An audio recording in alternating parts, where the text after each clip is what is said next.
what's going on, everyone? We are back with Breauxs and Brews. I'm your host, Obatiye Jonqeice, and joined with my co-host, Jayflair, Tiffany Torree, Tranesha Johnson. And we are joined by great guest today, DJ Bootsie of Max 94.1.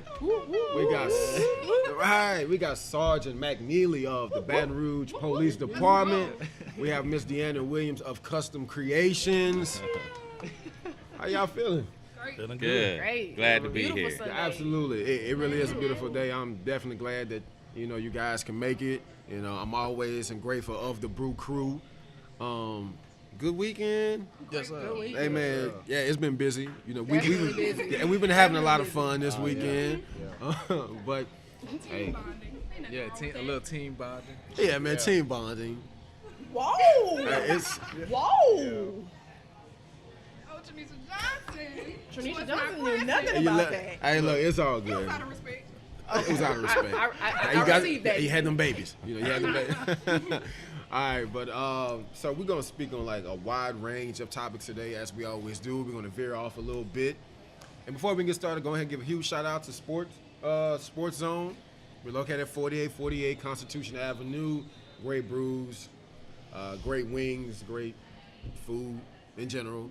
And a huge shout out to Amari in the back, who always, keeping us good and Shout out hospitality. We're gonna be bringing some wings out in a minute. Hey, always. Or something, new that, he invented, in the process of this morning. So, like I said, we're going to go ahead and jump into, like, our first segment of questions. We know you guys work every day.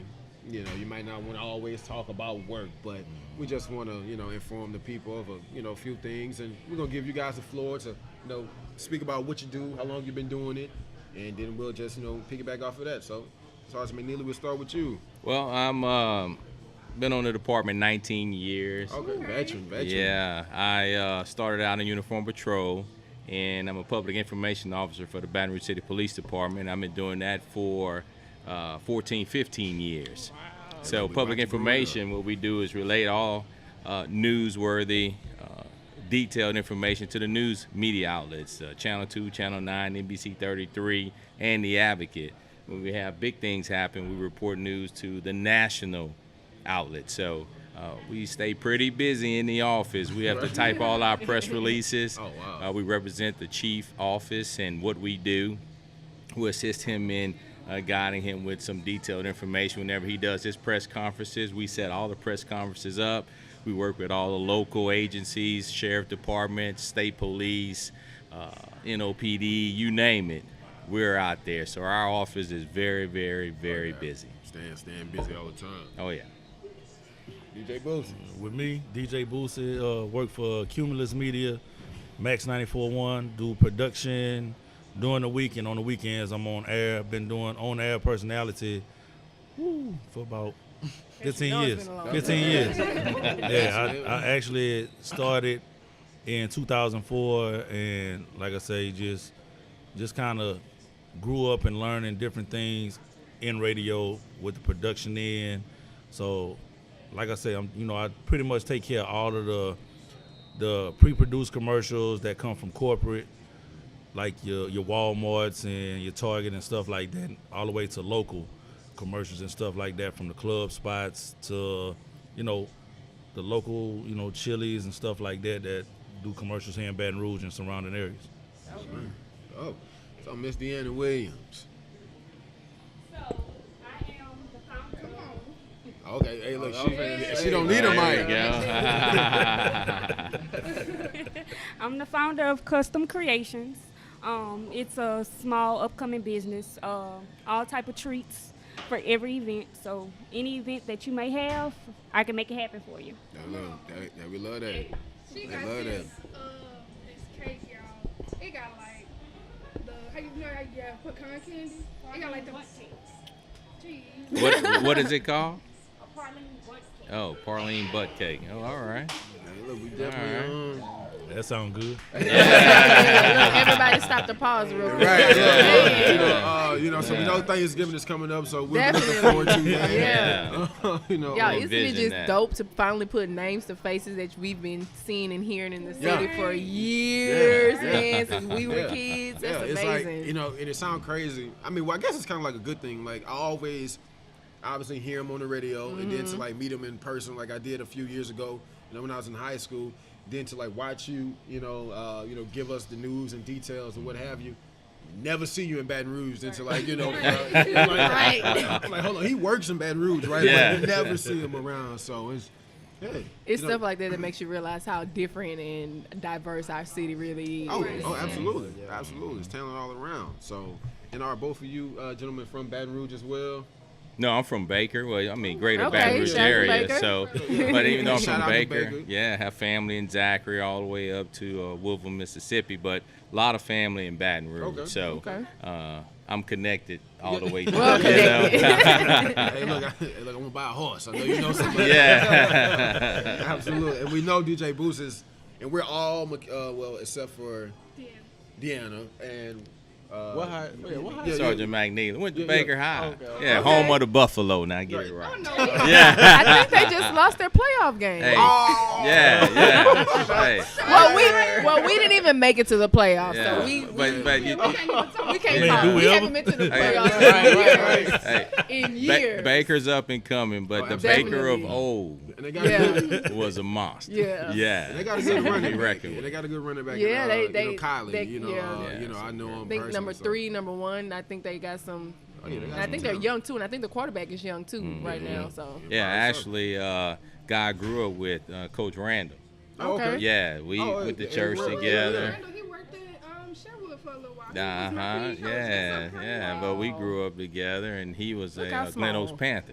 okay. And now he didn't Right convert around to being a right. Buffalo. So, Hey, look, we're Make literally it walking happen. distance Did he from play for something? Glen Oaks. oh, yeah. But I've known this guy We ain't gonna talk about that. yeah. since Uh-oh. before police and before Oh, wow. DJ. Wow, Yeah, we've known that's each a long other. time Yeah. then. And now, That's brotherhood. icons of the Yeah. city, man. Yeah. Definitely, man. Yeah. Household names. So Definitely. it's good. So we're gonna go ahead and jump into some questions. I might not, y'all know how I do. Right. But jump Follow right his in. own rules, in other words. Get into all the hot, crazy questions. But we're just gonna, take it slow and move, step by step. So, what is the view?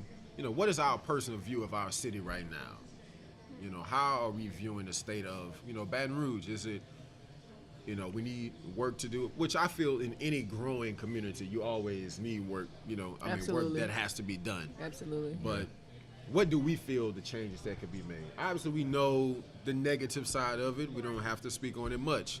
What do we feel that we can do to make a positive push forward for our city? What we're doing right now. I mean, speaking on things that need to be brought and mentioned to the community. Absolutely. So I feel like this is a positive outlet. Of course, there's like social programs out there. There's, as y'all know, the roads in Baton Rouge is kind of. So I've been seeing construction around, so that's True a that. plus as well. How I about haven't. expanding that interstate? Yeah. I actually think the mayor is working on it. Oh yeah. Yeah, she the is. interstate, Yeah. She's working on that. I feel like the biggest thing we need to focus on is our youth in BR.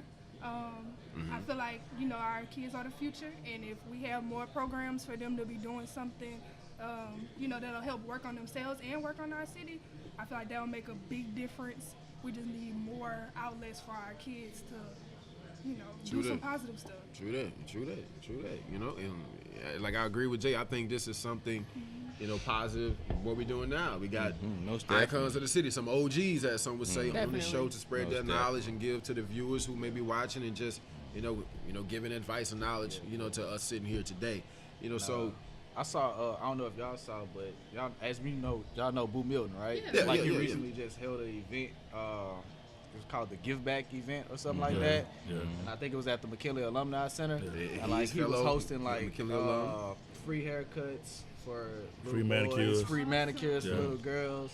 I think they brought some food or some turkeys to give Yeah, away as turkey, well. yeah. So Yeah, I think it's up. I think it's up and coming. I think that our city, you know, like you guys said, we have so much negative light shined on. Yeah.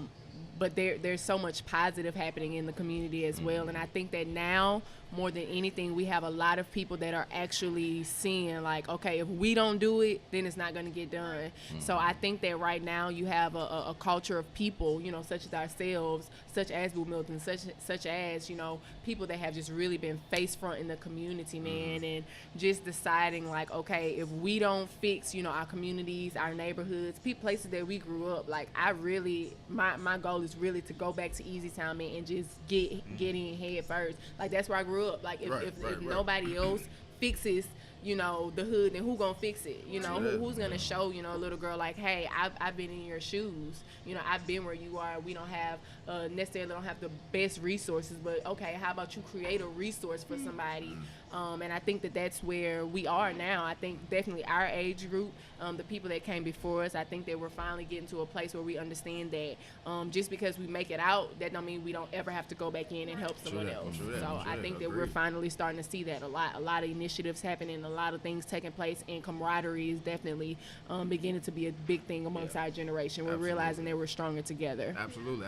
And there are like many programs and things that we may not know, or they just may not have the spotlight, you know, what have you. But if any of you are out there with programs to help grow our community, please, you know, email us, you know, reach out to us, and we can try to bring that to light with a little, you know, start that we're trying to create now, right? So, you know, what's your guys' take on that?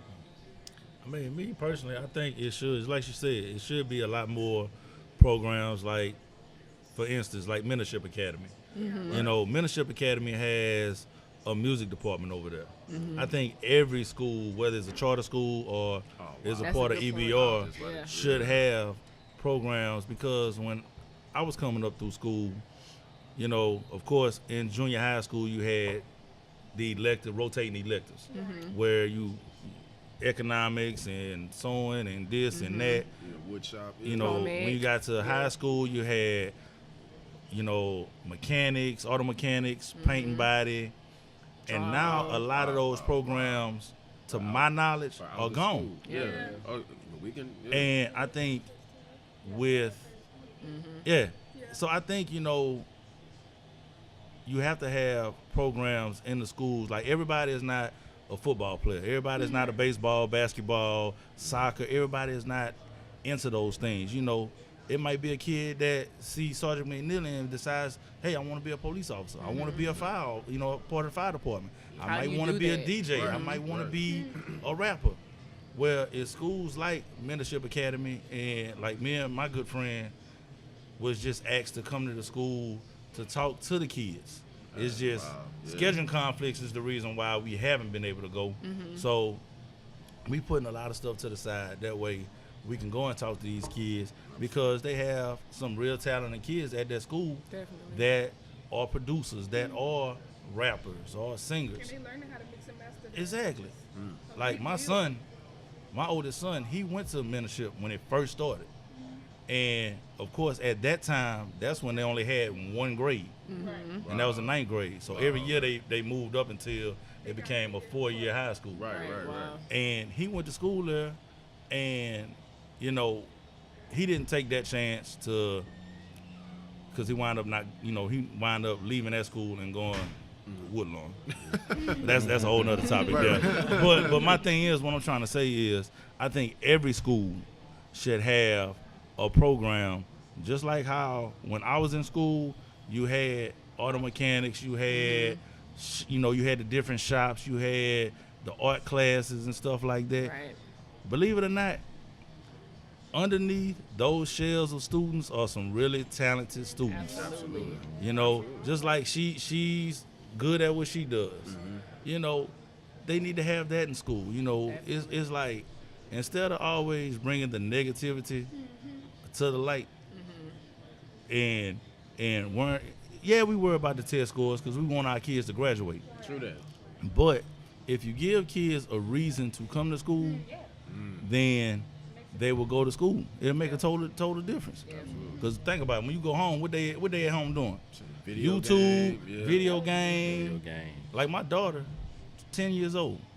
The only thing she watches is cooking channels. Wow. From the phone to YouTube to like you know, the parents, and regardless of the situation at home, you know, whether it's a single parent, whether it's the grandparents is help raising them, you have to give kids hope.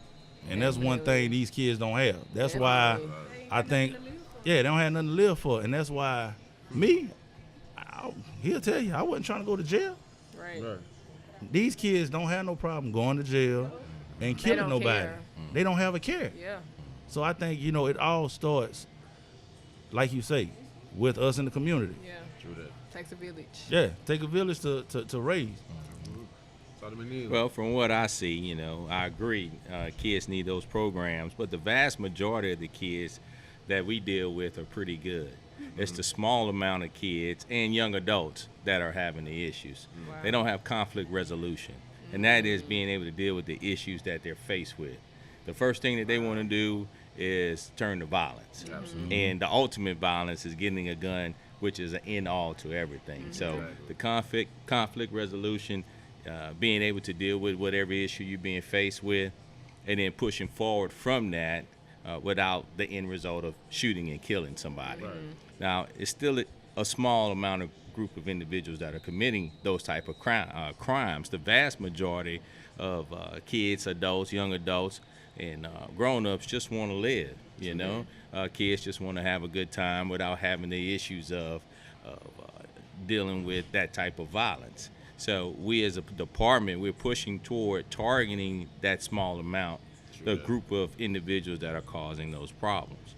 Reaching out to the families and working with the schools. We have officers that are working in the schools, resource officers, so they try to show that we as officers are no different than loved ones that you have in your family.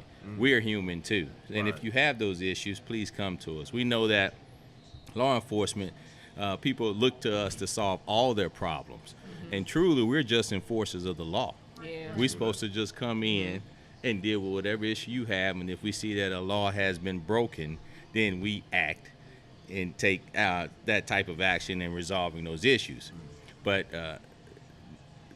as of right now, you know, and I guess when we first came on, it's become more than just us being enforcers of the law. We're a catch-all. We get calls about people not being able to control their kids at home, and they want us to be counselors, nurses, doctors, mentors, all of the above. And, you know, we've taken that on, which is a huge responsibility. Absolutely. And, you know, right now, too, in society, it's been a big backlash, we feel, in law enforcement. And people look at us as if we're negative until you need us. Yeah, and when you're in need, we're the first person you call. That's right. I believe that we were speaking about that, you know, a little while ago. It's more so, you know, like me, I support the blue. You know, what you guys do is, I think it's so many issues or so many incidents that can be avoided. You get pulled over by a cop because your tail light out, you hooping in the Highland, why you stopping me? You know, it's like those type of situations we have to, you know, learn to avoid and do your best to deal with it. Now, on the flip side of that, we do acknowledge the fact that we have a small amount of bad apples on the department. With everything. I'm so glad. Again, I'm glad you said that, because that was my next statement. Got bad teachers, bad doctors, bad attorneys, you know. So you have an element of bad in everything, and we as a department and all law enforcement try to sort out those bad apples as best as we can. But the vast majority are good about it. They just want to do their job and go home. Because we have families too. You know, like even though I grew up in Baker, I have family through and through Baton Rouge, all the way up, and I want them to be treated, family and friends and associates. You know, and I want to make sure that my people, friends, family, whoever, get treated right. So if they don't get treated by some of my some of my co-workers, then I have issues with that too. You just don't know who you're dealing with and when you deal with them. So we just want to be sure that is up and up. And just like you said, you know, whenever you have some type of interaction with an officer, all you got to do is be, first of all, respectful.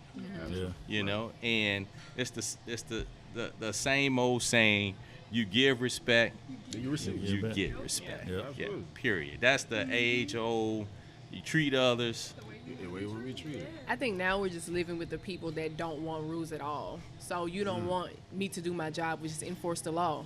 Yes, I'm going to pull you over. Right. Yes, I am going to give you this ticket. Right, Yeah, I right. mean, yes, because you broke the law. So, and we don't have people that want consequences. There is consequence to every action. And I think that once we as a people, and I mean humanity, when I say people, just humanity, right, we right. realize that they have a job. Officers have a job. And again, they're, like, you guys are probably more at risk and on edge than we are, you know, because at the end of the day, my job is a lot more harder than you being a civilian and me pulling you over. Right. Like, I have to fight every single day You gotta that deal I'm with everything. in this uniform. So, Yeah, I mean, once people realize, like, again, you guys are people too, I think that that's when we'll start to see a little bit of more of togetherness. Yeah. And so, do you feel like the new generation of, I'm not sure you call them like recruits or what have you, those who are interested in becoming officers, do you feel they're more so just trying to get the benefits and the pay, or do you genuinely feel like they're trying to make a change in the community? A little bit of both, you know. Dealing with the younger generation, we see that there's a sense of entitlement, you know, and we're fighting through that and trying to redirect individuals' thoughts and how they perceive issues that they're being faced with. We're getting and this is, well, for us coming up, you know, it was just common for it to happen, but we're getting a lot of people who have never had a fight, a fist fight. They have never had any, or have had to deal with any conflict at all. Now you want So to they don't become even an know how to officer. handle Wow. conflict when they present it with it. That's crazy. So we have to train them in knowing how to deal with conflict in certain situations because they have never been faced with that. Right. You Do know? you feel that's where a lot of police shootings are happening now? Well, no. The shootings are that's something we see as, Thank you, sir. again, like I said, conflict resolution. People not knowing how to deal with issues that they may have, and the first thing that they will turn to, as we all know, is the gun. Oh, you looking at me?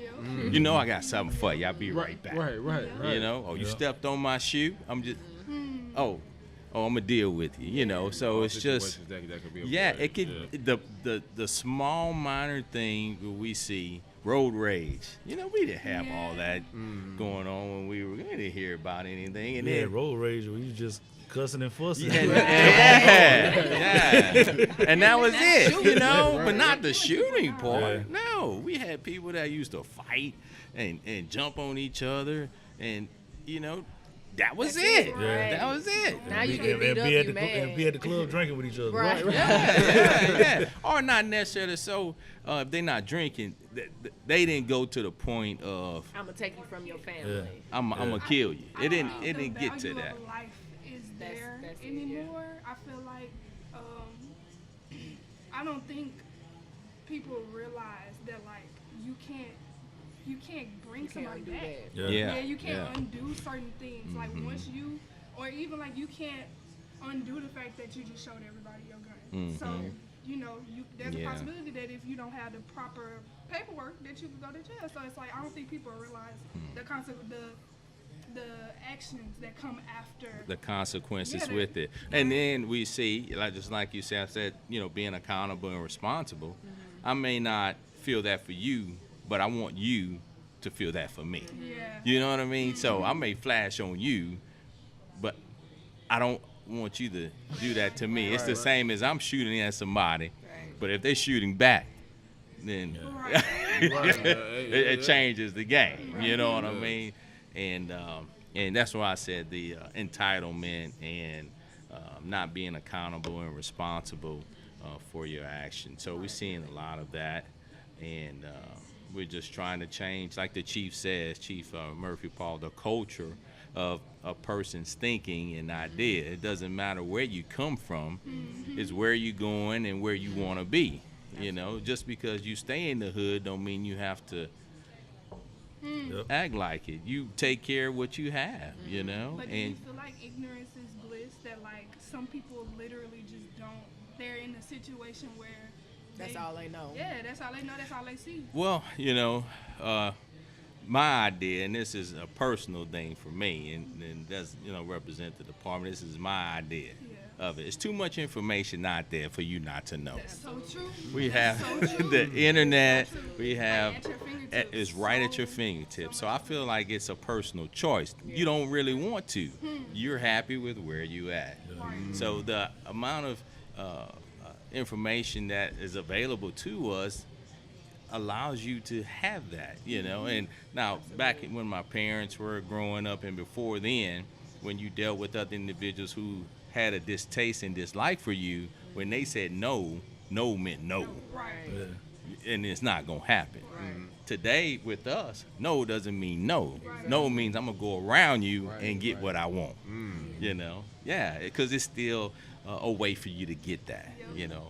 And the obstacle may be an obstacle, but we know that we can go past that without the situation of being completely cut off and not being able to do it. Right. So to answer your question, that's so personal. It's just too much information out there for you not to know. It's just a choice for you to say that this is not what I want to do. Definitely. And was there ever a time that any of us were ever racially profiled? Yes. All throughout. Oh, good question. I feel like, honestly, I feel like nowadays it's not so blatant. It's not so obvious. It's subtle. It's real subtle. Yes. But it speaks volumes. Like, you don't necessarily have to come in my face and say that, you think I'm gonna steal something out of your store. It's a simple, I see you around every corner that I go. I was just about to say, man, Literally, like that I was know you following like me. my Like, experience, That alone, I feel like it's real. It's microaggressions now. Instead of I would much rather you just Hey, look. say what you gonna say, do what you gonna do. But you know what the worst part about it is? It doesn't matter your social class anymore. I'm like, Oh, no. I'm at a point like, no. But you And then you're like, Hey you man, know, how Malcolm X said, a man who like, has an wow. MBA, a PhD, It doesn't 100,000 in matter. the bank, you can It doesn't still be matter. called the same thing as a broke person on the I mean, yeah, I so. got out the car and I was with my family. I was literally with my family, and this individual, walking past me, had a purse, clutched her purse, and I'm like, actually, I think I was pregnant at the time. I was pregnant. woman. What am And I I'm gonna like, do? Like, do you really think first of all, do you think I want your purse? Let's talk about that. It was ugly anyway. Right. So, I mean, I absolutely don't want it. She worried about what's it, But what's in I it. mean, like, ma'am, really? Come on. Well, That's I'm going to add to that too, just talking about racial profiling. Most people look at racial profiling as being black and white. oh no. No, we wrote racial profile just based off image. So it doesn't matter whether you black or white. Yeah.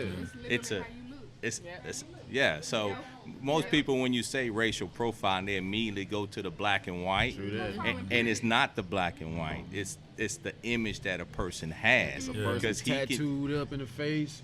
Yeah. You gonna whether swear he's you white or Right. whether he's So- white He or could be black, it Hispanic, doesn't whatever. matter. Oh, he a troublemaker. That's racially profiled. But you know yeah. what's so funny? I think that we don't even realize that sometimes we do it. We yeah. do it. we do it. Every day, off You of know. everything. Y'all prejudge. See, We the, do racial, it. the racial profiling is different now compared to how it was when I was growing up, because racial profiling to me, outside of the norm, Yeah. calling somebody Yeah. the N-word, was literally locking the doors when they see you walking, clutching the purse. Like that was the norm of racial profiling there. Yeah. Today is, what it is now. I mean, it is like the one thing, and I hate to get political with it, but it's like when Donald Trump got into office, everything came off.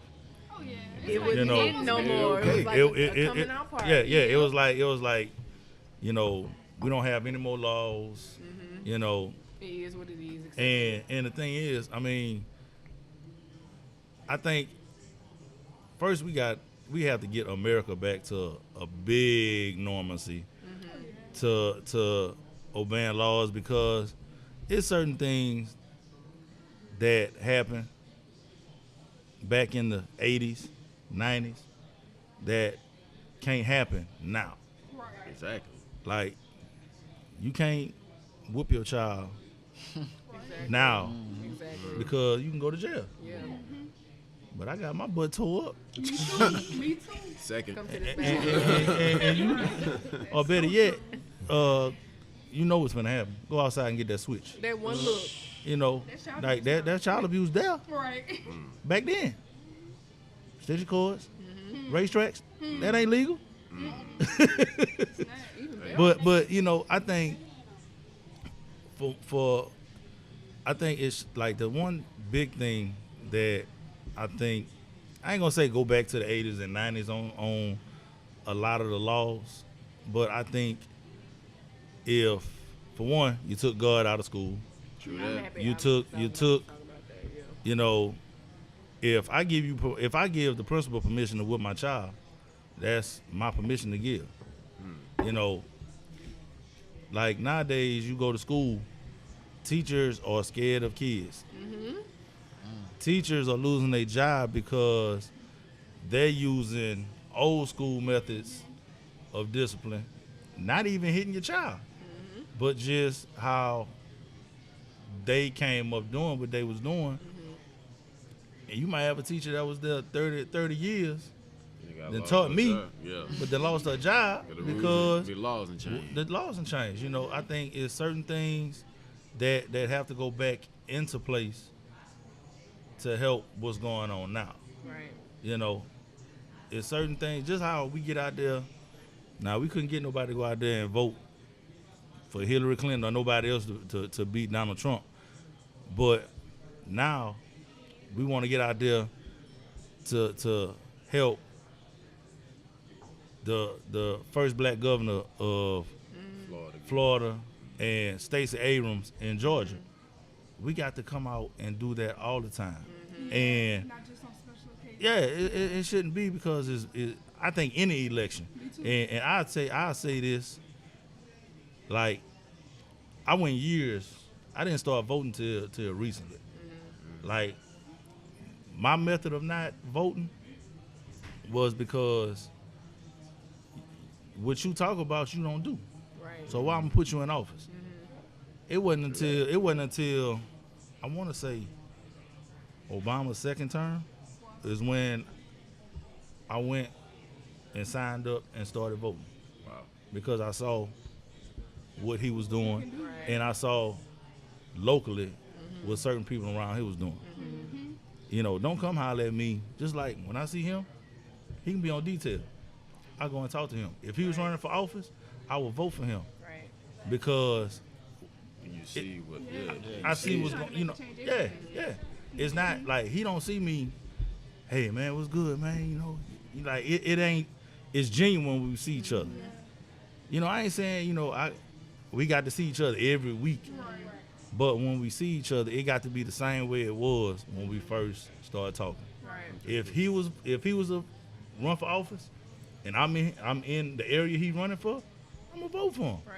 If I'm not in the area, I'm gonna tell people go vote for him. Right. Because I know he's genuine. You know, it's like we put a lot of, hate to say this, we put a lot of crooks in office. But then when they get in office and they don't do what we want them to do, then we want to talk. We want whine. Right. You can't do that. They in office. Well, we're going to go ahead and jump to a quick break. First break. And we're going to come back and touch up, and follow with the, questions that we just, wrapped up with. But, and we're going to sit on camera. We didn't tell y'all beforehand, but anytime we mention Breauxs and Brews, we drag out Brews. But stay tuned with Breauxs and Brews. What's going on, everyone? I am Obatiye Jonqeice. Join with me is my co-host, Jayflair. and we are Breauxs and Brews. And here we are at Sports Zone, located at 4848 Constitution Avenue, Baton Rouge, Louisiana. We're joined with the manager, the man himself, Mr. Omari. How you doing, So, folks? man, if you guys haven't noticed, we've been recording weekly here for like the past 2, maybe 3 weeks at Sports Zone. And first off, I want to tell you, it's incredible hospitality. Appreciate We love you the all. refill of brews. You We all. love the the food that's bringing. And speaking about the dish that we have here, what are we featuring this Sunday? This is our every Sunday I do homemade gumbo every morning.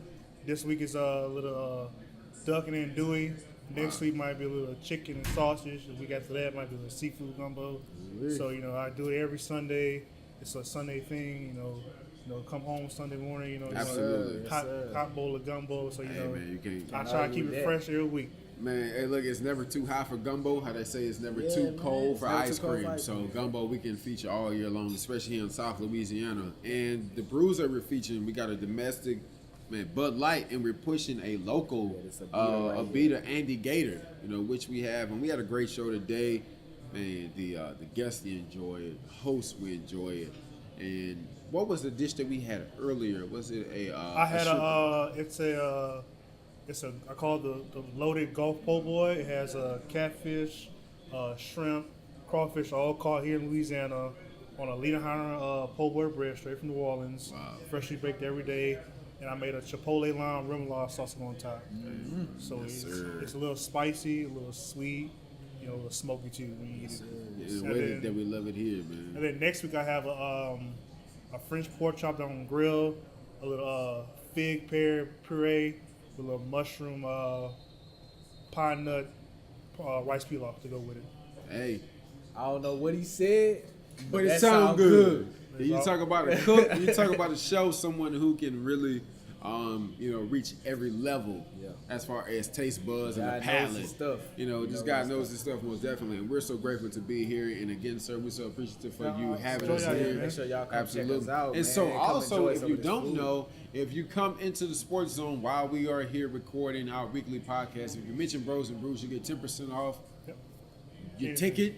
Or whatever that you may order. So we push brews, we push good food, and we push great conversation and knowledge, of course.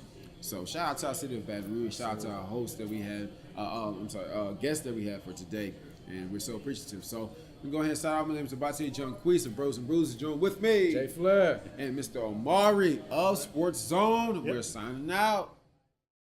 And we are back with Breauxs and Brews. Thank you guys for staying tuned. And if you don't know by now, I'm your host, Obatiye Jonqeice. Joined with me, my co-host, Jayflair, Tiffany Torree, Tranesha Johnson. and we are joined by three special guests, Miss Deanna Williams, Sergeant McKneely, DJ Bootsie.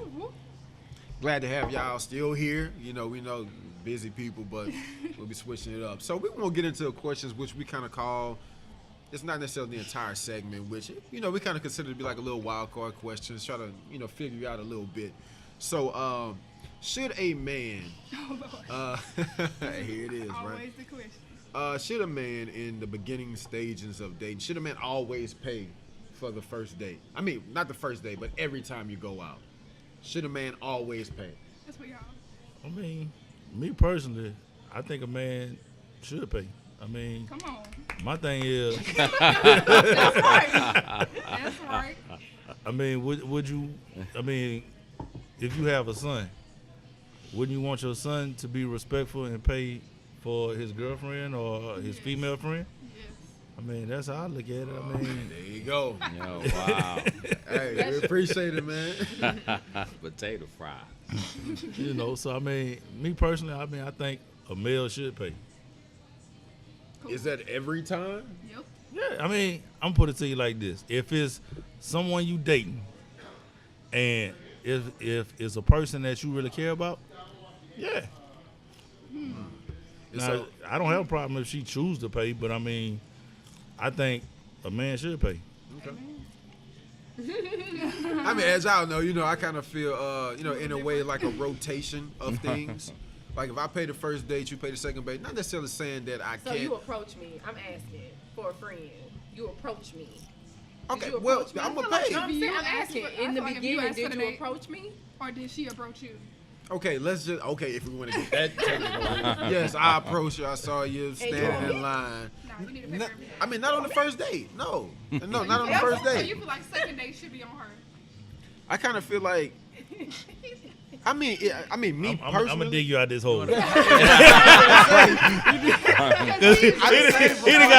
done got kind of tongue tied. Hey, look, I feel like, I personally feel if it's established, if that's communicated, I think because I've never been like said that. I never said it like, hey, look, on the second date you paying. No, but I kind of feel like some things should kind of be understood. If I pay for dinner, you pay for the movie, or if I pay for the movie, you pay for dinner. Now, if I'm like, that's just how I feel. Why I gotta spend $100 each week? I know, why I gotta spend $100 every time we go out, and you make more money than I do. But then we gotta establish the difference between dating and courting, because I feel like if you courting a girl, you need to pay for everything. You need to pay for it. First of all, we can't afford this date. Thank you. We don't need to be on What it. are we going to Straight date up. for? Why you can't, put a little blanket out at the park and take me on a picnic? Always gotta spend money. See, the one thing I did, like, before I got married, but like when I started dating my wife at the time, she was my girlfriend, I would ask her, where do you want to go eat at? Like me, I'm one, I don't care where we go eat at, as long as, we go somewhere. So if you pick Copeland's or Cheesecake Bistro or this place or that place, we ain't going to Fleming's.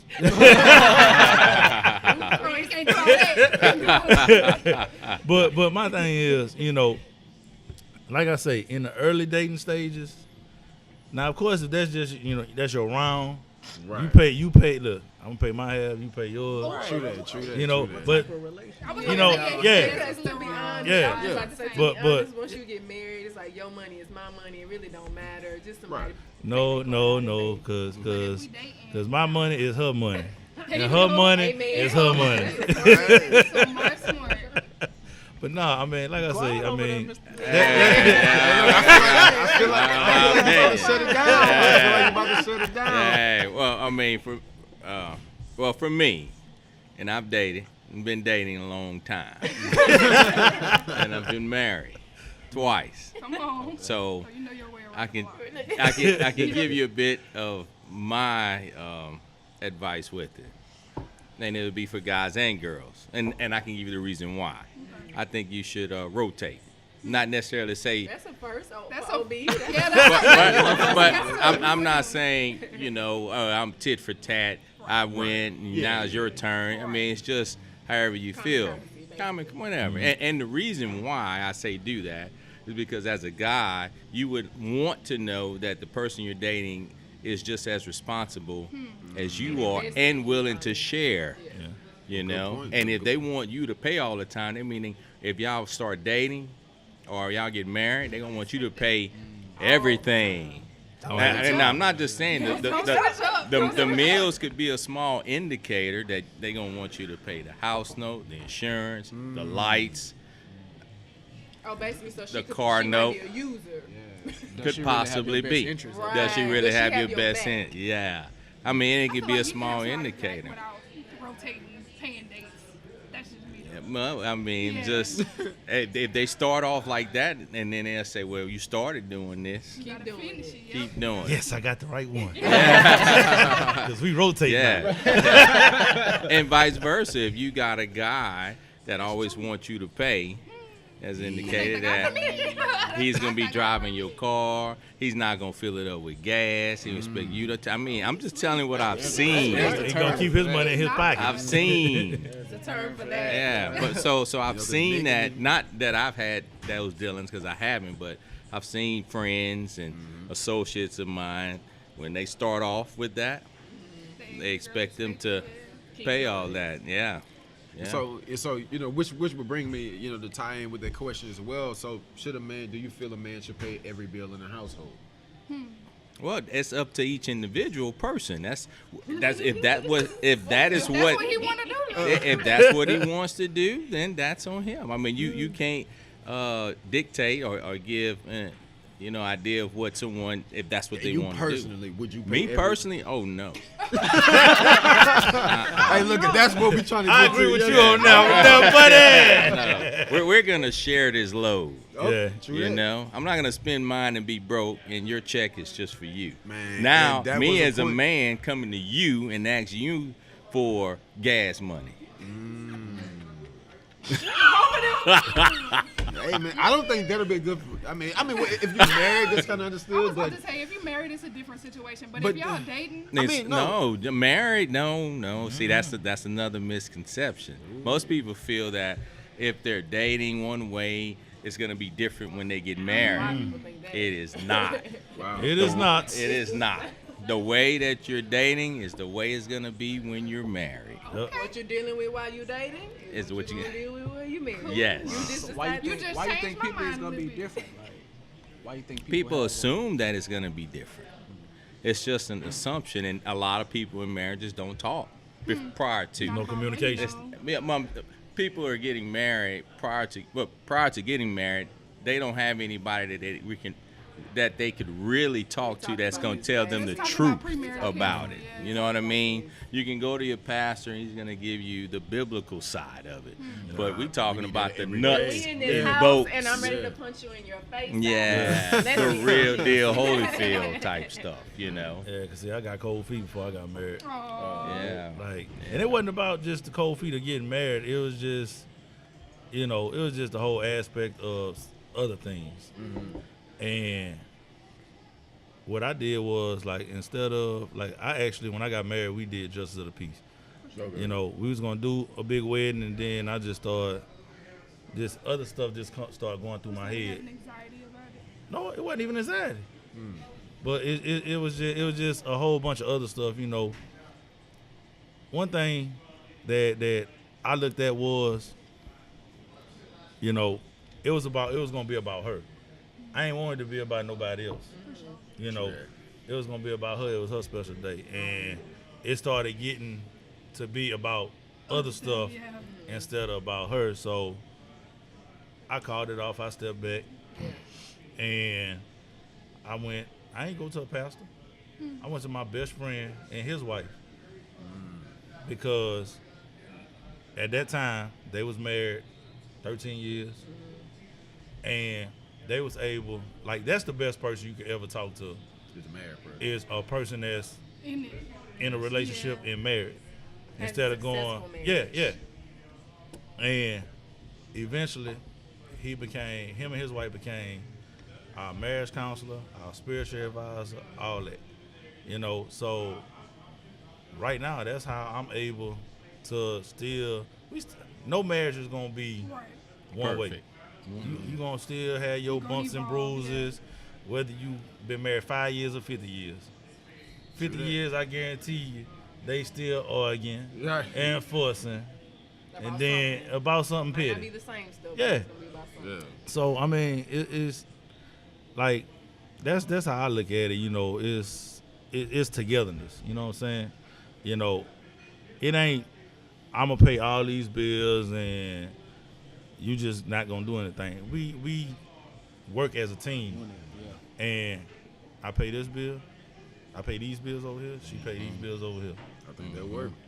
And like I say, I mean, what we wound up doing, we came together on a common thing to where we don't have to worry about, okay, I can't pay this, so you got to pay this. Okay, you pay this, you pay this, you pay this. I'm gonna pay this, I'm gonna pay this, I'm gonna pay that. And that's how, like I said, we've been married 6 years. Okay. Been married 6 years, been together forever. We've been together since 2006. So, It's a minute. Almost since the 99 Yeah. 2000. Another thing I've learned that people don't understand that within the marriage there's going to be change, yeah. and they don't know how to adjust to the change. Oh, so It's not going to stay the same throughout the years. It's going to be change throughout the years, and one person may not want to make the adjustments, and then that's when there's the rift and the problem start. So you got to be open to the change on both sides. Maybe change of jobs, kids that you didn't have at the time. Exactly. Right. Medical issues, financial issues. So just being able to adjust with the change. You may be with a spouse that's working when you get together, and once they start having kids or vice versa, they don't want to work. then what do you do? Or they get laid off. Or they get laid off, Yeah. and the Or stress they're of that. forced to get laid off, Yeah. like And health so and with all you, that good you know, stuff. so ladies, you know, since we have you all here as well, right? So if your husband, who's been the main provider, the bulk payer of all bills, loses that job, you go to work and get a job, or you just Well, I would already put I the think pressure that's- on yeah, I him think I to, already have a job. or you put that pressure on him to, you know, recover everything.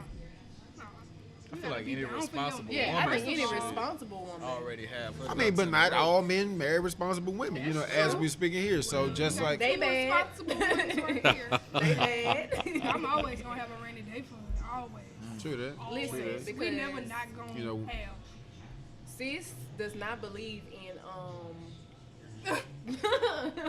listen, before I got married, one thing my father taught me was to always be able to hold your own regardless, because again, life happens. True. Life happens. True life that. happens. And again, True that. like Sergeant said, like, you have to have an ability to adjust. Like, no, I'm gonna hold you down regardless. Right. I'm gonna have your back regardless. Right. We're Right. gonna be good regardless. Right, right. So And as black women, we do it every day. So yeah, I mean, we got that on lock. just I so. think that women are naturally, like, again, my job is to be your helpmeet. You know, biblically, I am your helpmeet. So if first of all, I have to have something to help. But when you need me to help, I need to have the ability to help. So I mean, I think that, like you said, I don't know why men don't marry responsible women, or Right. I don't know. It's a That's lot not my testimony though. Yeah, I mean, because you know, you might get that pretty girl who already said, I mean, not That's necessarily exactly where I was pretty going. woman like that Instagram model, Yeah. who already, you know, made up in her mind she wasn't gonna work. She Yep. just want the funds. Yep. I then think that it's just you get different for traded, you get everybody. released, whatever. Some men like that. They Some sure men do. like Some you men- being only dependent upon them. barefoot and Like, pregnant all the time. That's what they want. And why you think that? Control. factor. Control. Of course. You I just can't wanted to leave- see you if don't she have was nowhere up to on go. it. Yeah. I just wanted to see if she was up Where on you it. going? 'Cause that's Yeah. another thing. If you don't have nothing, like, how you gonna leave? You can't. This my money. Yeah. I think a woman who still has a good paying job can be controlled in a way. Oh yeah, That's true. women are controlling. Yeah. Anyway. But So to don't- be don't even controlled throw like me that is more of a choice. She's still independent. Oh yeah. Right. So if he said, "Hey, I'm throwing the deuces," she won't fall. Right. She can maintain and manage Or herself. if you say I'm about to leave, And you're like, then, okay, hey, yeah. I'm still maybe Everybody on my got own. their own Yeah, I'm gonna be stuff. hurt, but you know, Right. hey. How Right. y'all Yeah. feel about joint accounts? I don't think you should have a joint account. Maybe like if it's for bills and like we're putting a certain amount in it, but I don't think my whole check should be shared with my partner. I just don't.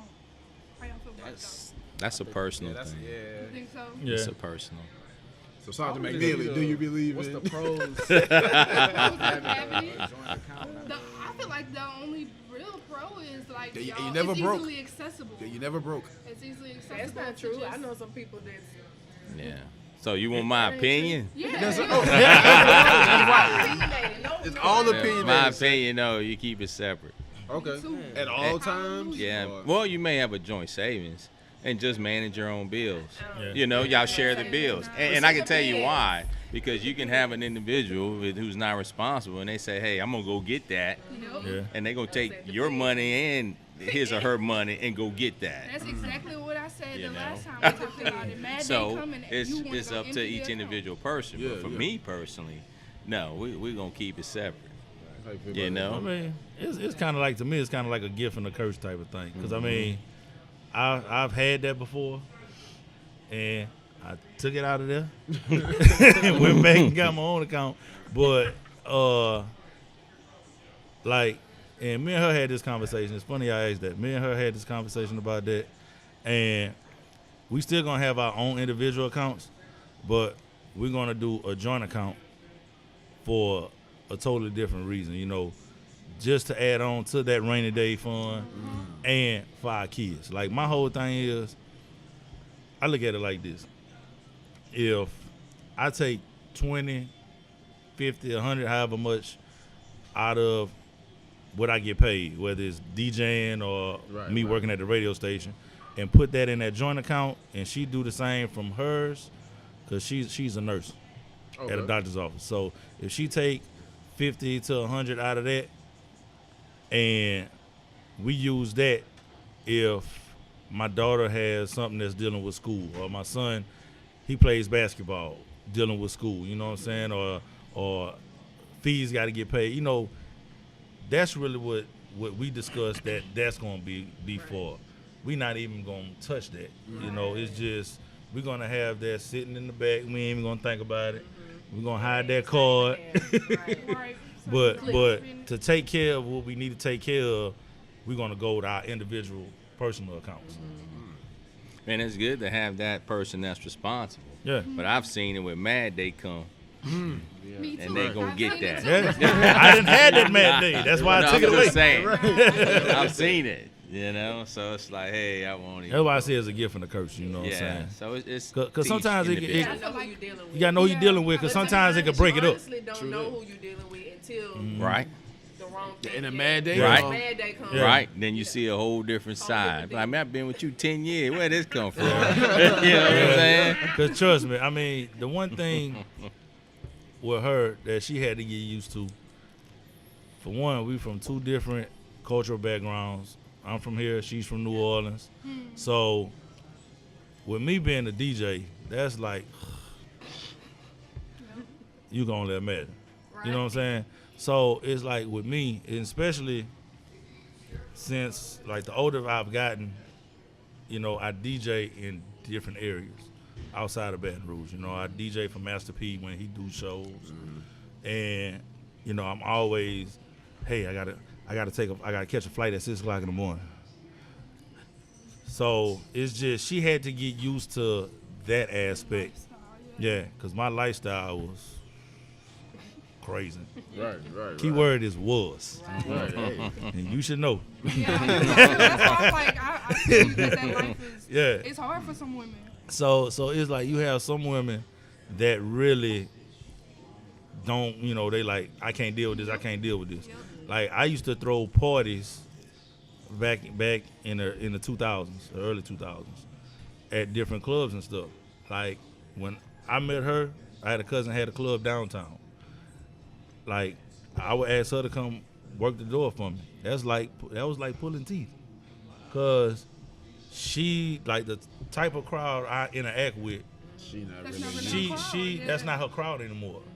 You know, when she was in high school in New Orleans and stuff like that, you know, she did what she did, going to clubs and stuff like that. As any young female, you know, you know how they always say, you know, females grow faster than men. Yeah. And stuff like that. So, you know, it's like just trying to fight that whole battle there, and then still being married and still, you know, like I said, we have our little fights, but she then caught on to certain aspects of what I do, because I have a recording studio with my business partner and stuff like that, and she knows, like now she knows the time I come home. So, Okay. Oh, yeah. you know, it's like I know if I'm not home, if she know if I'm not at home around that time, and she wake up, it can be going to the kitchen, go to the bathroom. That phone finna ring. Where you at? But outside of that, you know, the communication is key where it's at, because when I come home, she know 12:30, 1 o'clock, I'm coming through the door on this day. You know. It's like Star said, adaptation. Yeah, She yeah. adapted. She was able to adapt, and you too. I had to. Yeah, and accept it and work, but a lot of they don't want to. Yeah. Selfish, you know, don't want to give and take. You know, it's a little bit of both. Yeah, because the one key factor I had to deal with was outside people that she knew that might be in the club and run them out.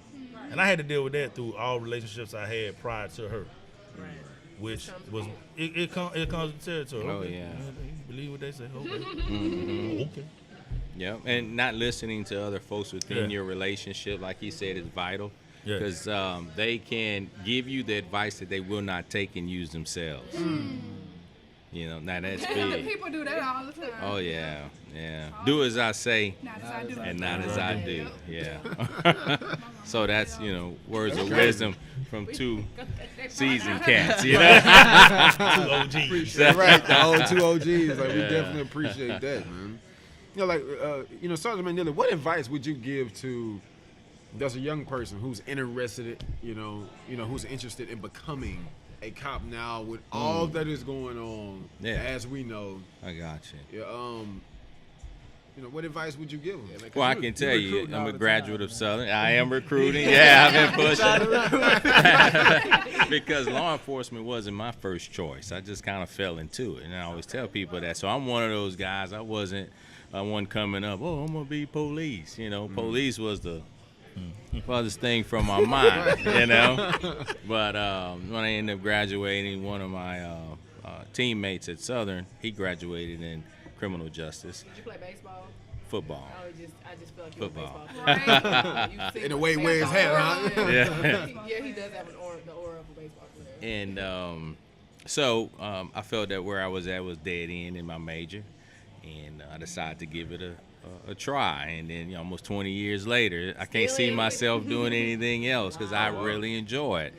You get a chance to make a difference. I can tell you this, though. I went into it not knowing that it opens your eyes up to the real world. You think you know, but you really don't know. Even though Baton Rouge is small as compared to New Orleans, but we still have New Orleans type issues, real life, real world issues. And people do things just because. You don't have to have a reason. But when you get a chance to make a difference, it feels good. It outweighs it. And you do get that chance. When you see kids and family members come to you for help, and if you're that type of person, you have to have the personality for it now. Right. Yeah, it's rewarding and fulfilling. I can tell you we are recruiting. We want individuals who are out there. Oh, he already knows. We had these conversations. I told him, our firemen, and the things that you can do when you're working in those type of jobs, just being able to make a difference and reaching out to the community, being able to do whatever you want. It's not just policing folks. We got all type of divisions that you can't even imagine, that's going to give you the exposure to becoming a person who can make a difference and being a better person based off the trials and tribulations of others that you see. That's going to benefit you in your life and help you to evolve and becoming, somebody bigger and better. So that's my take. So what you do, first of all, with us, you have to be 21 years of age. Okay. And once you turn 21, you take the civil service test, which is a state test, and it's offered throughout the state. And then we have a lot of agencies that are civil service. Now, the difference with civil service and working with the sheriff department, civil service gives us a sense of protection. If you work for the sheriff, you're an at-will employee, and he can walk in and fire you at any given time or moment. That's what someone has. Yeah. So but with us, we have a union. You have to have just cause to fire us when you're civil service protecting your state. And then you go through a series of tests, and you can hopefully be selected to join the BRPD. But right now, I want everybody to know we're fighting for a raise. So we based off the amount of monies that starting officers making throughout, we feel that it doesn't fit what surrounding agencies are making based off the issues that we deal with in Baton Rouge. They don't even compare with what. It's like you wear so many hats. I want to be paid for each hat. Yeah, well, hey, it's just you won't Ruth Chris with McDonald's money. You know what I mean? I'm just saying, so. Like when you putting your life on the line. I can definitely understand. So we won't, and we accept the accountability that we're faced with. We just want to make sure that we don't have to work 80 hours a week to live comfortably or the way that we want to live, Or not that we want a big mansion, nothing like that, but just be able to be straight, and just live comfortably. And also now, our department compete with the smaller departments for personnel. We want to be able to compete. So let's make it fair across the board and pay us the monies that we feel that we deserve based off the things that we do here, not only just for Baton Rouge, but for the community, for the society, you know, for everyone. Because people pass through, people don't realize Baton Rouge is a pipeline from east to west coming across the bridge. True that. I mean, when you think about it, if you want to go to Texas from Florida, which way you go? You got to come through Baton Rouge. Yeah, and vice versa. Texas to the East Coast. You got to come through Baton Rouge. That's the only, unless you're further north, you know? So it's a major pipeline. So we get, you know, what? You know, you can't even imagine. Wow. Yeah, it's crucial. It's crucial. We have 250,000 residents, roughly, in Baton Rouge. In the course of any given work day, it can swell to 500 to 700,000 because of the chemical plants, because of all the businesses here. You know, people work here. That's why the traffic is so bad.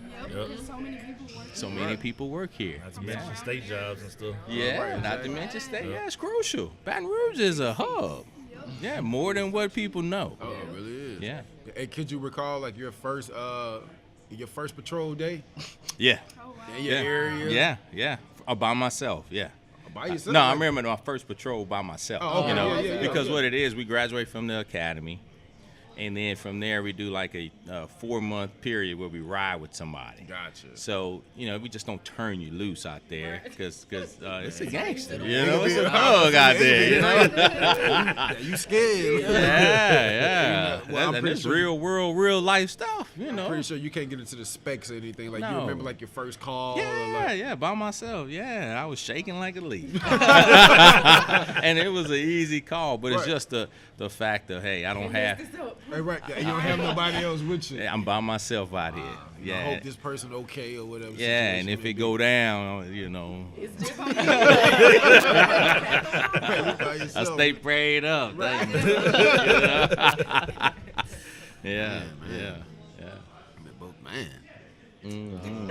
So, hey. Thanks a lot, man. Yeah, I mean, we're always pushing. You know, we want young, energetic individuals, male and female, with great ideas, because we are always pushing to make it better for us and the community. You know, and you know, me coming here today, I'm also representing the community, but I'm representing myself because I want people to know out there that we're people too. Yes, you know what I mean? Right. This is just my job. It's not my life. You know what I mean? Right. Now, it is part of my life, but absolutely. It's, as you know, it's not my life. You know, I can get turned up, I get full, but that He makes some good crawfish too. yeah, but that's away I'm from about to say, next ball at Sergeant McKneely house. yes. So we have a life, we have family, we have friends. You know, we no, we're people too. Yeah. But this is just our job. Now, would you rather have us there or not? Right. True that. Yeah. I mean, it's like you mentioned earlier. You know, everyone could be against cops until you really need them. Right. Yeah. And people as a whole, this is being human.